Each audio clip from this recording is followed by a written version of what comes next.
افطار میں ابھی چند گھنٹے باقی ہیں، لیکن عمر نسیمی اور ان کے ساتھی آج اپنے گھر والوں کے ساتھ روزہ کھولنے کی بجائے کھانے پینے کا سامان لے کر امریکی دارالحکومت واشنگٹن ڈی سی کے ایک پارک میں جمع ہو رہے ہیں۔ ان کا مشن ہے شہر کے بے گھر افراد کو کھانا کھلانا۔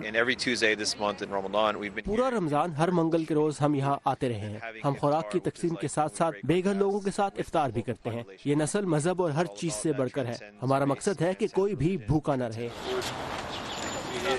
یہ نوجوان مسلمانوں کی فلاح کے لیے کام کرنے والے امریکی ادارے اسلامک ریلیف USA کے رضاکار ہیں۔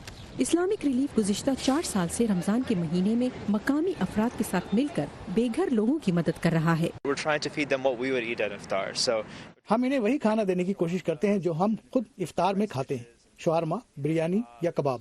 ہم ایسے لوگوں کے ساتھ یہ کھانا بانٹتے ہیں جنہیں ایسا کھانا نہیں ملتا۔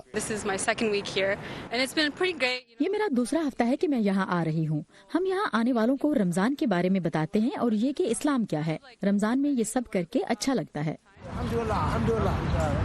کھانا لینے والے بے گھر افراد بھی اس پیغام کو سمجھ رہے ہیں۔ یہ رمضان کا مہینہ ہے، مطلب دوسروں کو کچھ دینا، یہ بہت اچھا ہے۔ یہاں پر بے گھر افراد میں کھانا تقسیم ہو چکا ہے، بہت سا کھانا بچ گیا ہے اور وہ اسے ایک قریبی شیلٹر ہوم میں لے کر جانے والے ہیں جہاں اسے وہ تقسیم کریں گے۔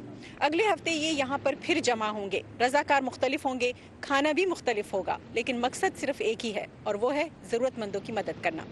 نیلوفر Mughal, voice of America, Washington.